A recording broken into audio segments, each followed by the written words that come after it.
Yes, you can go ahead and. Okay. Yeah. So I've jumped over to the live site just so you can see what all suppliers means when you click on all suppliers. There are over 130 E&I contracts that are in the marketplace with various levels of capability. And as I had indicated previously, the globe indicates that they have an online catalog.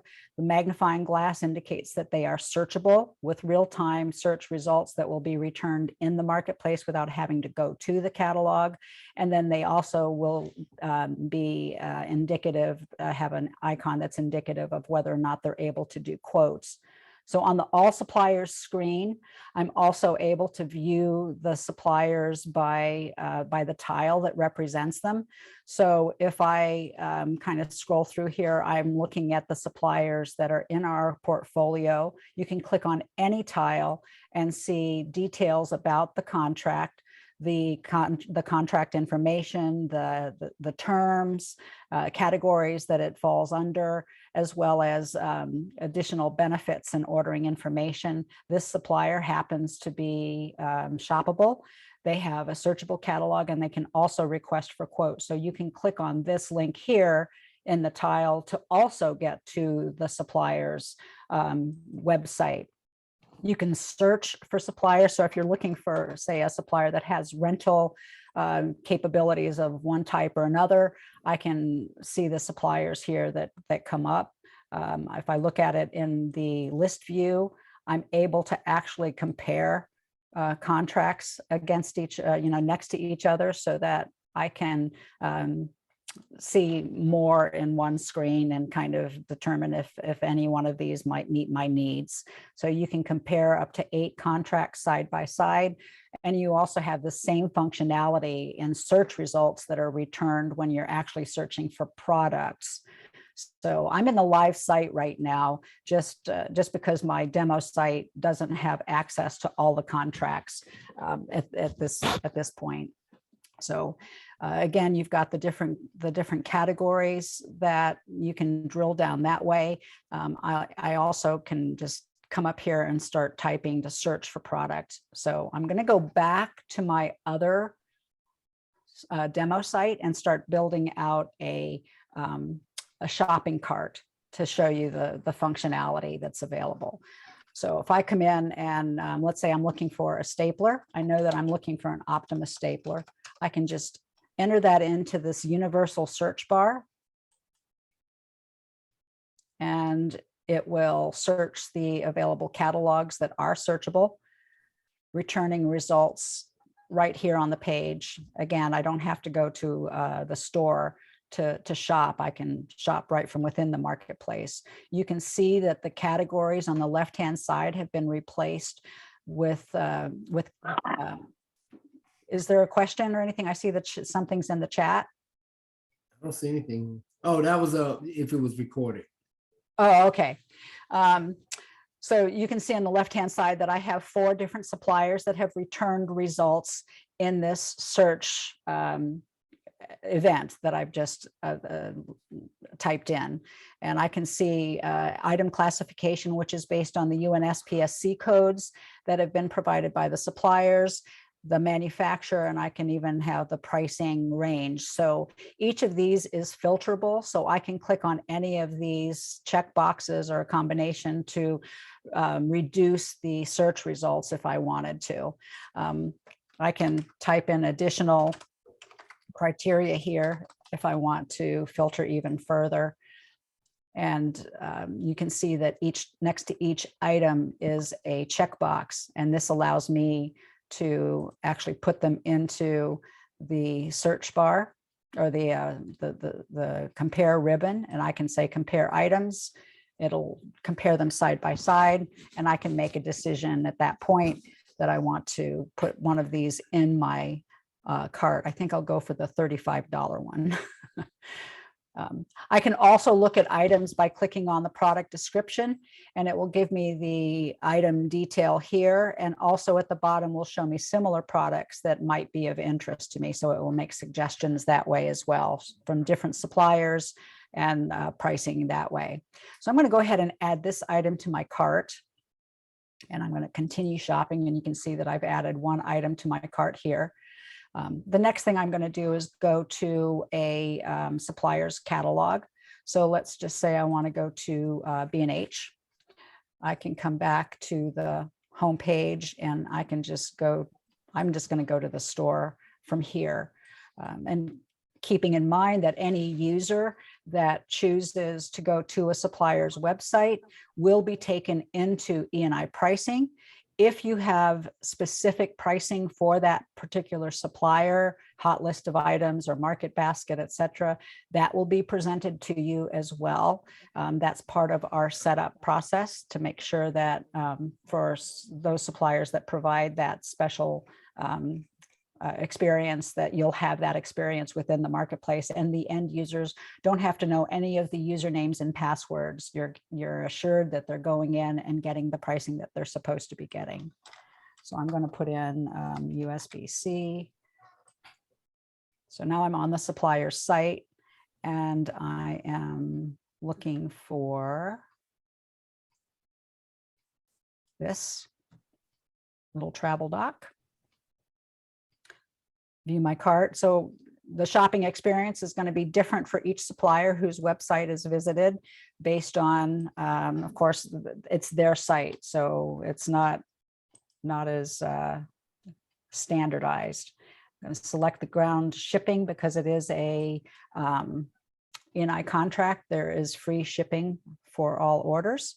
So I now have my shopping cart with a stapler and a something from B&H. So I can continue to shop if I want to add some items from a shopping list that I've created. For example, I have some break room items that I might want to order, and I have created a shopping list of items. I can go to my shopping list. I can add all of the items to the cart, or I can just add certain items. So let's just say I want some coffee from Staples right now. I'm going to add it to my cart and go right to my cart. And it's notifying me here that since the items have been added to my shopping list, the price has increased. So I'm notified of that price increase.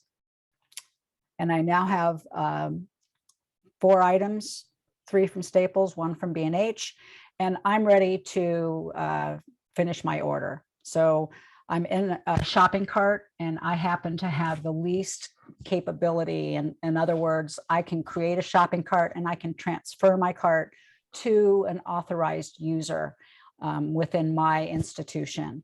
And that person that I transfer it to would have the ability to check out with a P card, or if it's set up to do a PO. So I'm going to click on the transfer cart. Other people who have a payment method assigned to them would have a checkout button here. So when I click on transfer cart, the only thing I need to do as an end user is I can modify the cart name, and I can dictate what user I want to send this to. And then I can put in any comments if I have any comments to add. So I'm going to go ahead and click transfer cart. And it will tell me that my cart has been transferred to this person. I have the ability to see where my other carts are and if any orders have been created. This defaults to the last 30 days. So I can say, just show me this year what I've created. I can see the orders that I've got. And I also can go into the orders tab and see any orders that I've created this year, who created it, if it's been sent to the supplier, so I can track and look at my orders and see what cart that it originally came from, if it came from one of my carts. So I'm going to go ahead and, are there any questions before I go in as an administrator? Kathy, I have a quick question. Yes, Jen. So you're talking about, I think what we've seen so far is pretty standard and very familiar, so that's good. My question has to do with the transfer or the assignment of a cart from a shopper to a buyer. Yes. So who controls, you're going to have people coming on and off of the campus. So who controls that access? Does that go through you guys or does it go through somebody at the campus? It's based on a role that is defined as they have to be a buyer and they have to have a method of payment, an ability to check out and essentially create a requisition in the syntax used within the marketplace. So they would need to have that capability. And then as a transfer cart user, when I click on the transfer button, it will only let me transfer to those people who have that authority. I didn't click on that button. I'll go ahead and show you what it looks like. I'm going to just quickly create a cart here from cartridges, and I'm going to go ahead and click the transfer button. And if we have somebody new come on board, yeah, we want to give them access to the system. Well, is that something that we would do locally, or would you guys have to do that? You would do locally. Okay. You would let them know. And once they select the person that they use, usually it's the same person all the time is what our experience has been. But I can go in here and I can see what other users are in my institution that are available to receive. And you can always, as the person who receives a cart from somebody, can deny it with a comment, please send this to so-and-so if you need to do that. So there is that functionality. But this will remain here until I put somebody else in there. And then the next time I come in, then that person's name will be in here for future use. Was that too much, or did that answer the question? It was a little bit extra, but yeah, you answered my question. Sorry. It's good. What I'm hearing is that permissions are controlled at the campus level. Yes, yes. Sorry, I tend to get down in I have a yes. question, Kathy, and I've added Joyce and Stacy on here because they really manage our marketplace. But a lot of these folks that you have shown here, like Staples and B&H, we already have punch outs on our marketplace for them. And in some cases, we may have rebates tied to, like our Staples sure contract. So how does that affect if those orders, if we go through an E&I punch out instead of a Staples punch out? And then I kind of have a follow on to that question. So it's a totally different conversation when you're talking about punching out from your ePro system into the E&I marketplace. Since you already have Staples as part of your punch out, we would exclude it from our marketplace. Okay, but, so you can block vendors? Yes. Okay. Yes.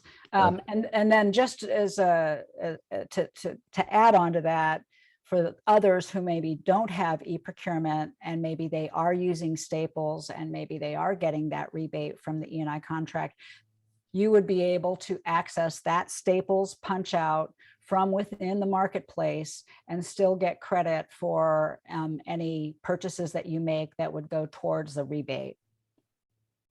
That would be if we did not already have a marketplace? Yeah, so if you look at it from the perspective of some of the schools that are part of the system, they don't have e-procurement and they are using this as say a standalone and want to access Staples, then they would be able to access and get credit towards the rebate by using the Staples catalog online. And same with Grainger and others. Okay, so we would need to block those that we already have basically on our marketplace. Yes. That you and I partner with. Yes, and we go through with every member that wants to enroll in the marketplace and utilize it. with those types of controls, we go through an onboarding process with you. So there's a team Okay. that will work with you specifically for your situation to manage that. Okay, my follow-on question then is, so we have this cart, right? That we place orders through these vendors that, we're not maybe working with now. Are we invoiced by E&I? Are we invoiced by them? Who's the vendor of record? That do we set them up in the marketplace as the vendor, and then they invoice us, or how does that work? So if it's a purchase order type of a purchase, it would be invoicing from the supplier. If it's a P card purchase, it would be, a regular P card statement. There wouldn't be invoicing. Right. So Okay. does that? Yeah. Yeah. And again, Dan, since you have the Jagger, I believe you have Jagger, right? Yes, ma'am. Yeah. So that would be a good one-on-one conversation for us to have to determine what's the best approach for the marketplace for you, given that. Yeah, and I think, so one of the things, Dan, that Kathy did and as a part of her introduction is that she mentioned that today's demo and conversation is really tailored to the schools that don't have Jagger in place right now. And so some of those other kind of deeper level conversations Got it. Okay. might need to be, yeah. All right. I apologize. Oh, no problem. for being No, late. you're good. Okay. Yeah. So I'm about to log in as the administrator of the marketplace for the person who just created the cart. Now, it doesn't mean that I'm the person that transfer cart had to come to, but I did for the purpose of the demo, so I don't have to log in as a bunch of different people. So you can see when I've logged in that I have lots of different activities here that are requiring my attention. I have requisitions that I need to approve. I have a couple of carts that have been sent to me by people, and I have a quote that is ready to be reviewed. That means I have a response that I've received back from a supplier who has submitted a quote. So I'm going to start from the left to the right to show you what that looks like. I will have received an email for any of these actions that, to notify me that there's a cart or a requisition that needs my attention, and also that I have a quote, and the contents of each email would show all the detail that is in the actual record that I would be going in to see, as I'm going to go in and look right now. So when I click on transferred carts, it's going to show me carts that have been sent to me. I will have, as I said, seen what is in the content of the cart. So I could go ahead and check out right from here without having to look at it. Or if I wanted to see the detail, I could go in and look at the detail. So this is a Staples order, and you can see that I have a checkout button here. I also have a decline. I'm going to go ahead and just click the checkout. I happen to be the final approver for everything the way this is set up too. So there's an approval process that takes place. Don't have to have any approval at all. And you can assign approvers at an individual level. So there are options there. The person that that I'm logged in as has the ability to do both P card and purchase order. The majority of the users in this account don't have a PO option. It would just be the only payment method is a P card. P card resides in my profile. I can have more than one, and I can have a default card, but it allows for people to apply the card to any order, or, as you saw, there's multiple cart options. So I could have multiple orders that are created from one shopping cart. So as an approver that has the ability to do both card and purchase order, I can change the method payment if I want to. I'm going to just leave it at the card for right now.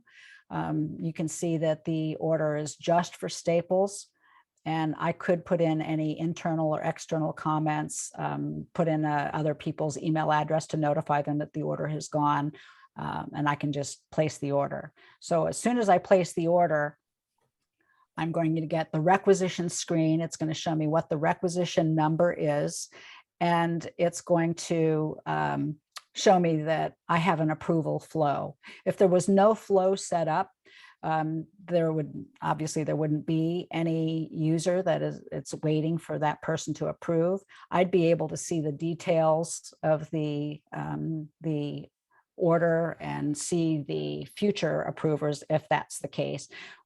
My recommendation with a P card type of purchase is you want to have as few stops or pauses in that transaction as possible, so that it goes quickly out the door. So I went ahead and processed this transferred cart, and you can see that my requisitions have now moved up to 4, because, as I said, I am set as the final approver for this account. And this doesn't represent a typical setup, because, as I said, if P card is really the focus, then you want to have as few obstructions to getting that order out the door, realizing that as an administrator with oversight into everything that's going on, you would be able to in real time see orders that are created and have immediate access to transactions that are in process. So when I click on the requisition tab, I see the requisitions that are awaiting my approval. I can come in and see, for example, this is one that was created from a user that has only P card access. So when I come into the order and look at that, I can see that they have, oh, this is an old one. See, I'm in there twice. So right now that person paid for it with a P card. I can edit the payment, put it on a different card, or I can also put it on a PO. So I do have that option. You can see that there are 2 suppliers that are part of this order. And as the final approver, when I submit this, then the order gets sent to the supplier electronically. So hold on as I go in. I think I fixed it so that I'm not in there twice. Yeah. So here's one that has 3 orders, or two items for 2 different suppliers placed on a P card. And again, I can edit the payment if I want. I can modify shipping and billing if I need to. I can see the details of the order that was created.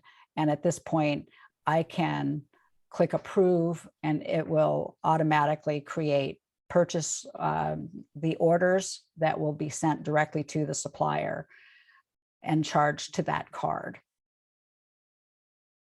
And it's taken me right to the next supply, or the next order in my approval queue.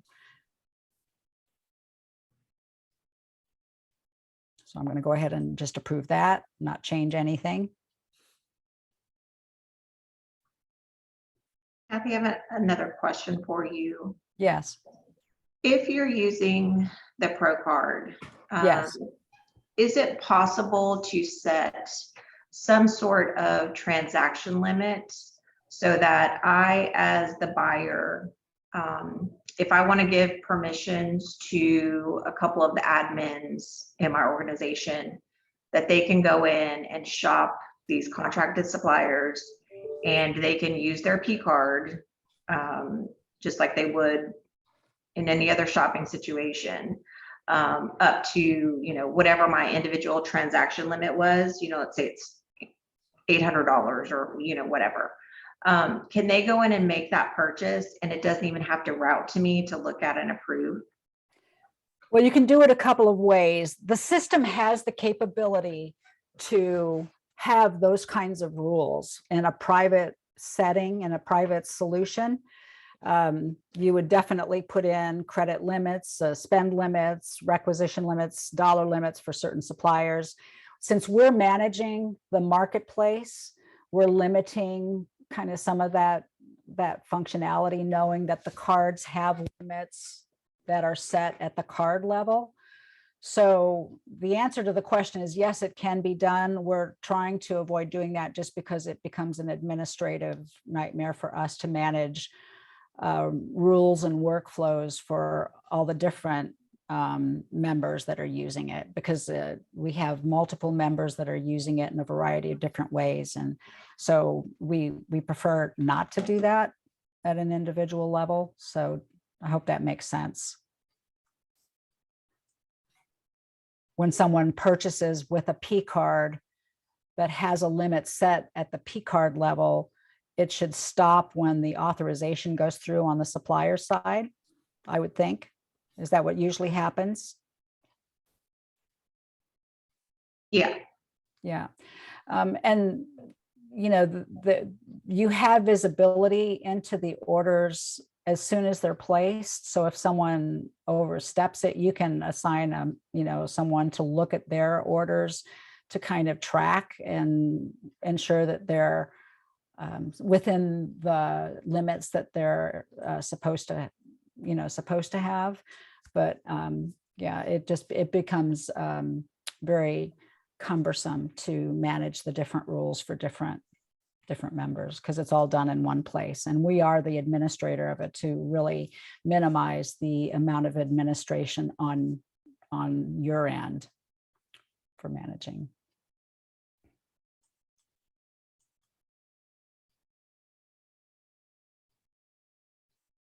Any thoughts on that or comments that I can? No, that sounds fine. I just wanted to, Okay. to kind of see what the boundaries were. Okay. So yeah, just to say that the system, the platform that we have is equal level. So equal level is who we have licensed with to provide us with the platform that is available to all members nationwide. And so it's partitioned for each member to have their own view of what their activity is. And then Equal Level also has the standalone solution that would include the entire marketplace that you see today in that private instance, with the ability to also add unlimited number of contracts and suppliers in that environment, so that it becomes your own and it would have all the functionality that you would expect in an e-procurement solution that is managed and licensed for an individual school. Okay. Right now I'm in the admin screen where I am just looking at requisitions. I have visibility into all the requisitions at any stage, so I can see anything that someone has created that hasn't been submitted yet. I can see anything that is in the approval queue and see anything that has been fully approved. Anything that has been fully approved will have been converted to a purchase order or an order, and will have been sent to the supplier via CXML transaction. So I clicked on one that it was fully approved. I can see that the approver that was the approver has made a comment, and I can see a history of the approval process that has taken place for this particular order. I can see who submitted it, and that it was denied at one point and then resubmitted, and the 2 orders that were created and the order numbers that were created for those P card purchases. I can also see the card number, the last 4 digits of that card number. And I can go right to the order on the screen from the requisition, and I can see the requisition and go back and forth, so I can see the details of what was sent to the supplier specifically. All of the orders and all of the requisitions can be exported into Excel, either at a line item detail level or at a summary level. And I can, say, show me everything from all time, or I have a custom time frame I can put in there, as well as these other attributes. So I can say, just show me stuff from a certain supplier or by a certain payment method.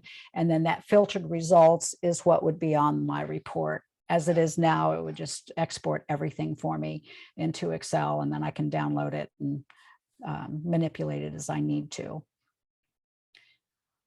I wanted to just quickly show you quotes. The ability to create a quote for any supplier and that is set up to receive. They have the ability to respond electronically. So I had done just a quick request for wireless headsets. I forgot to change the name. I only wanted 6 at the time. But you're going to put in a name, description, information for the supplier so that they best know how to respond, details of the product, as well as any images if you wanted to include. So I had attached a picture of the item so that the supplier knew what I was looking for, and then submitted that to the supplier. They were able to then get that email, respond electronically, and send the quote back to me. So that one indicates that there's a quote. I would have gotten an email with the quote details in the body of the email, as well as a PDF of the quote attached to my email. And then I also, of course, have the ability to look at the quote from here. If I click here to view, it's going to show me, well, I'm already there. If I had sent it to 2 suppliers, it would have shown them side by side. Only one supplier responded. I only have access to one supplier, so I can't show you the multiple responses, but they would be side by side in this table, showing the lowest total in green, so that the user could select the right one. So I'm going to go ahead and just select this as my option. And I can choose to add this installation or not. I'm just going to leave it with this 6 and add it to my cart. But before I do that, any questions on quote? It's a very simple tool, mechanism to outreach to suppliers. You can send it, as I've indicated, to more than one supplier and have quotes that are side by side. But it's a great way to get especially volume discounting or just an introduction to a supplier and engage in initial conversation to ask for information about a product or service that they might provide.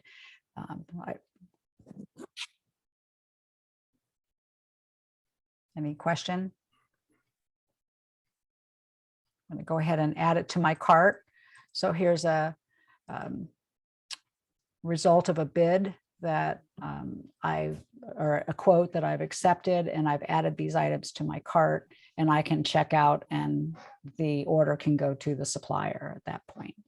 Does it show anywhere if it's a rebate vendor or how much of that cost or the rebate factored into it? Or? You mean if the quote is done to a supplier that has a rebate? Yeah.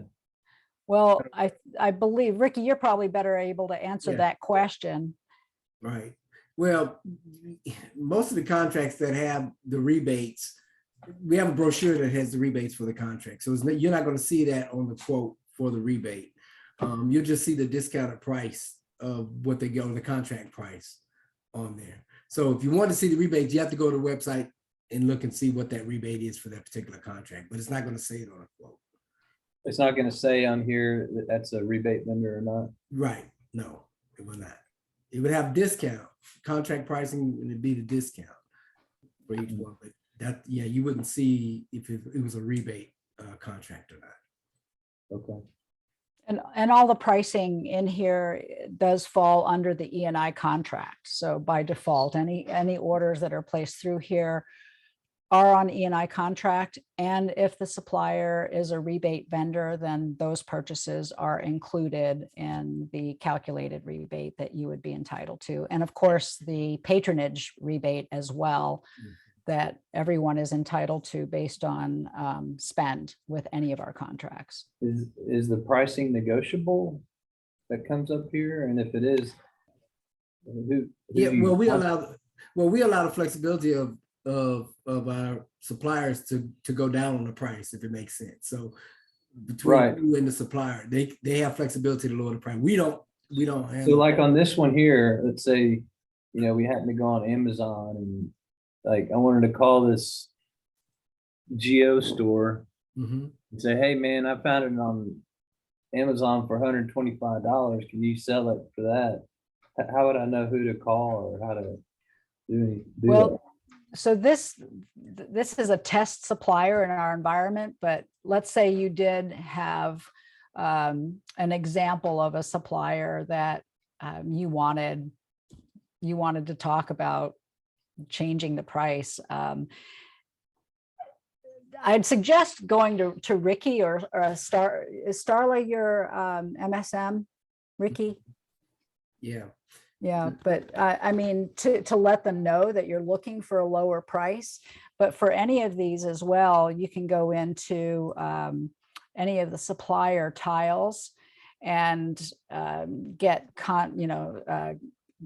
contact information if you want to reach out to Joe, who is part of E&I and works with B&H directly. There are several different ways. If the supplier has an RFQ functionality, you can open an RFQ and just quickly enter in the item that you're looking for. You found this item on Amazon and this is the price. You can send it that way. But we'll help provide you with the contact information if it isn't in the supplier tile. But yeah, I think it's a case by case basis. But if you're really trying to get into to get some feedback from a particular supplier, we'll help you get that that information. Yeah, you The just first contact. stop would be you. Yeah, would be me, right? Okay. Unless if it's a quote, then you can contact the supplier directly, because I would be essentially doing the same thing to say, hey, Tech State said they can get this cheaper on Amazon than they can with ours. They want to know if you can match the price or lower the price. So it either or, depending on the situation. But I would be a point of contact.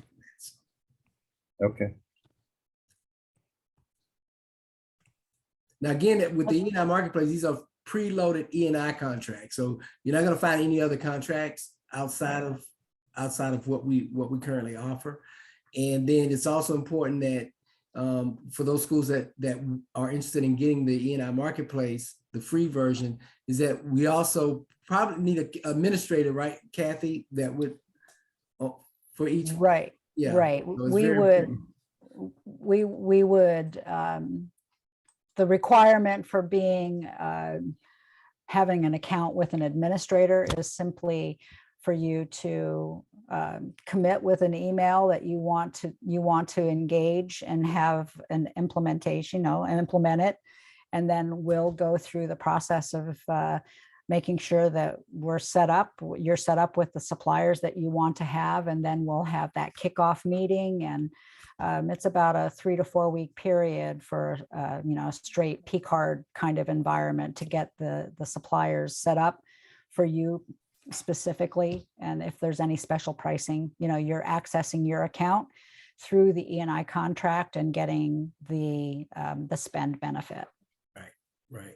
And then for those that have e-procurement or Jagger already, and you just want the punch out, that's a totally different conversation that we would have to have.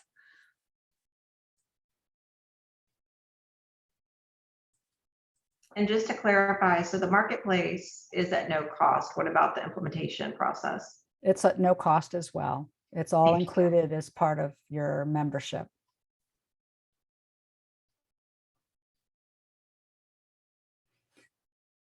Yeah, and even with, Dan, for your benefit, punch out from Jagger, or even setting up additional punch outs with your Jagger will facilitate that if that's the direction that you would choose to go.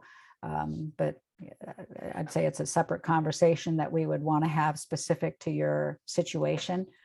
But yes, everything I've shown you, the capabilities and functionality is all included as part of your membership. Now, Kathy, if they want to use a blanket PO. They can use a blanket PO, but not a PO. They can use a PO. They can, if you saw in my screen when I went into the requisition, I don't know how many of you use blanket POs today. Is that a commonly used tool for purchasing?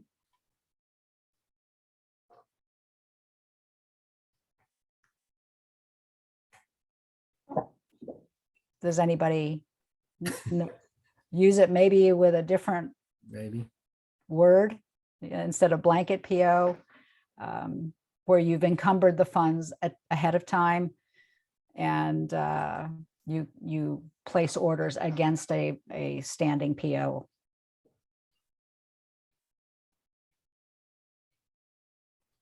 Nobody uses anything like that? Mm-mm. Okay. The reason I asked that because I know they have, I think the financial system is Banner Illusion Yes. they're using, so. Yeah.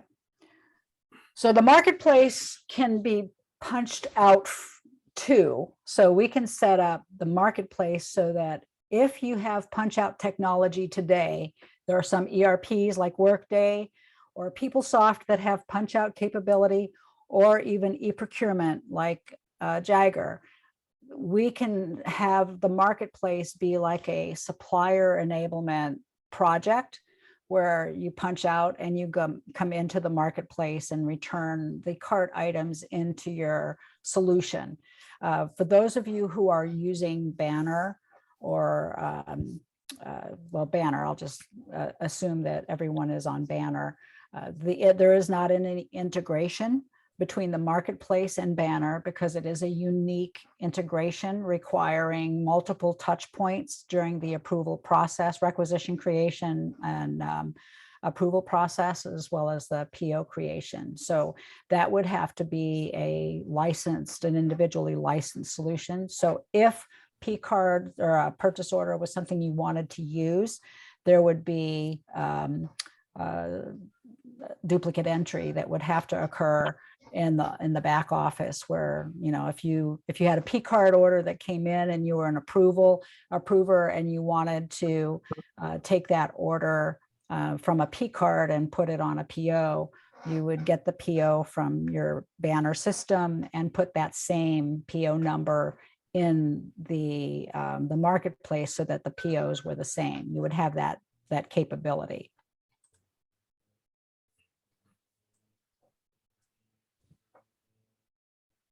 So I see. Oh, she was saying that they have open PO. So Okay. same as a blanket. So I don't, I'm going to stop sharing right now. I know it's always difficult when you have a lot of different institutions on the call for you to maybe visualize how it might work for you specifically. I'm more than happy to jump on a call with any of you that would like to pursue this or learn more about your specific situation so that you can determine if in fact it's a fit for you, something that you'd like to move forward. You know, the goal for E&I to provide a tool like this was for our members that especially can't get into e-procurement now, whether it's pricing or resources or whatever, to be able to take advantage of e-procurement, the benefits of it, and perhaps create a vision forward and start collecting that return on investment that you can get from the ease of use, the speed of order to delivery, having all of your transactions in one place, you know, to think about, you know, maybe a future state. All right, did anybody else have any other questions, concerns before we wrap it up? Been very quiet. Yeah, this has been great. I appreciate your time. I think it's something that I want to continue to look at, especially with regards to how it would work when we have existing E&I vendors already that we're working with, and how you block those, and then bring on our IT folks who thank you Joyce and Stacy for participating. I don't know if y'all have any particular questions, but I know they would want to know, like who the main contacts are, I had to get it on our marketplace, who IT folks on your end. Yeah. Yeah. Well, we can start with me. I can answer a lot of those questions. And then if you decide you want to move forward, then, we'll get that introduction, that kickoff, that call that needs to happen. Kathy, if we have a second, I'd like to explore the blanket PO for just a second. So we've had Cheryl and Maria both say that they use blanket POs for their supplies. So Cheryl and Maria, do you guys just set up like a blanket order for a certain dollar amount at the beginning of the year and then just order off of it? That's what we do here at LSCPA. We have a supply center. And so that's run through our facilities. And so that's why they just, the supply center purchases the items, we have a certain list of items, and then from there, they just charge the departments. Mm-hmm. Okay. So if they wanted to do something like this, I'm just wondering about, you talked a little bit, Kathy, about the back office workload. So if they currently use blanket orders, Yes. they could go into Banner, they could set up the purchase order, come in here, enter it once, and then shop off of it, until it runs down like normal. So it's not too much of. Right. There's very little A data burden. duplicate entry, right? You've got the order that has been encumbered in Banner. So you've got, let's say, PO number 12345 that is a blanket PO for office supplies or something. So if in that case, if you wanted to utilize that, I would suggest that orders come through the back office as the only stop. So if there are P card orders placed, you may determine that it needs to be on the blanket PO, or you may have someone that's specifically creating it for a purchase order. That either way is fine. I'd like to have the specific conversation with you, but yeah, 12345 can be entered as the PO number in that PO field when you get the order, or when that person is creating it. So like, I'm going to just go into my cart here real quick and show you where that's done. When I go into checkout, I happen to have both P card and PO type of payment, I think, from my person here. So I can come in here and just type in 12345. If there were 2 or 3 suppliers in my cart that had orders that were going to be created, and I wanted to put them all on that blanket order, I could say, put this PO number for all of the items, or I can have different orders for different suppliers. But bottom line is, you just use 12345 over and over again.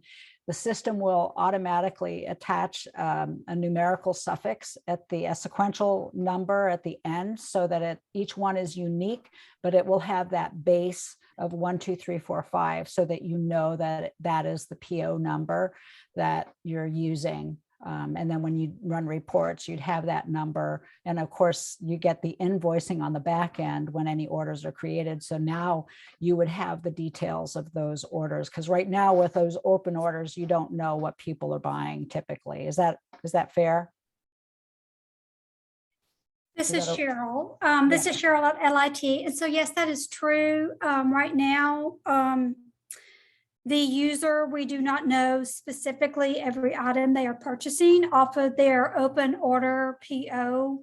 They are going to the different supplier logins at the supplier's portal, and they're logging in and placing their order off of their open order PO. And then that user is, managing that PO balance themselves. So we're not seeing every, we just audit periodically on the AP side, for that.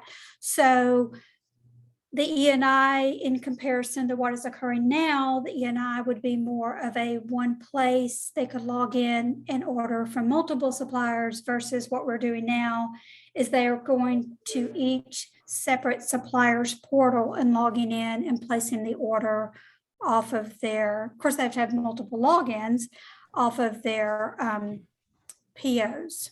Yeah, and the beauty of this is that if I wanted to have different POs, I could enter a different PO number for each supplier, or I could put the same one in, like I said, if it's all under the same blanket PO.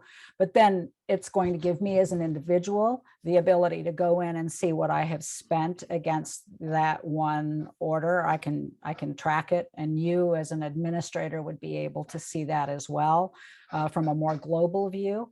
And start to get some idea of what people are buying under that blanket PO, and to have some flexibility, but saving your end users a lot of time, because they don't have to log into all those different sites. They can go to different sites from within the marketplace and put them all into one cart. So you have a multiple vendor cart that results in, a PO for each of those suppliers, but it allows them to track projects or spend, by their cart, the carts that they build.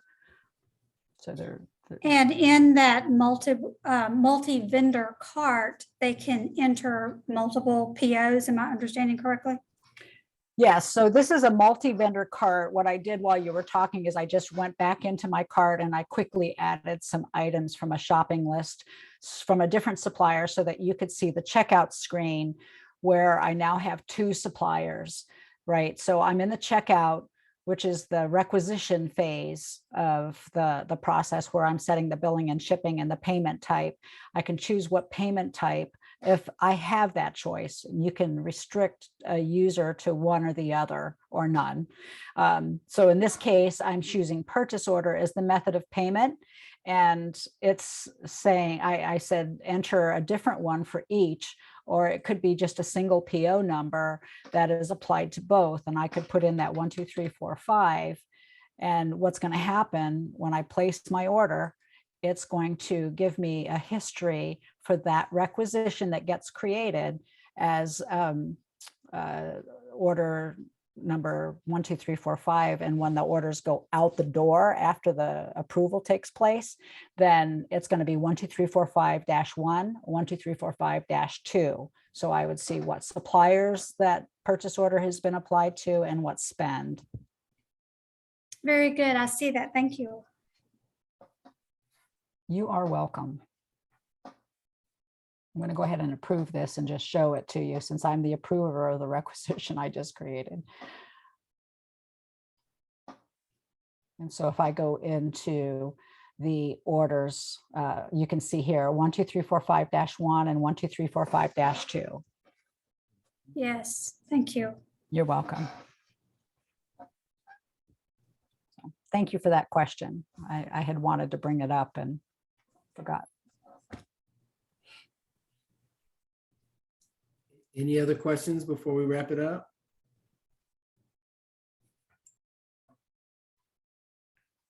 I'm good, but I'm sure we'll reach out if we think of anything. But thank y'all so much. All right. You're well, very thank you, welcome. Denise. Thank you all. Thank you, Ricky, for setting it up. You're welcome. Have a All great right. week, everyone. All right. Thank Bye, you. everybody.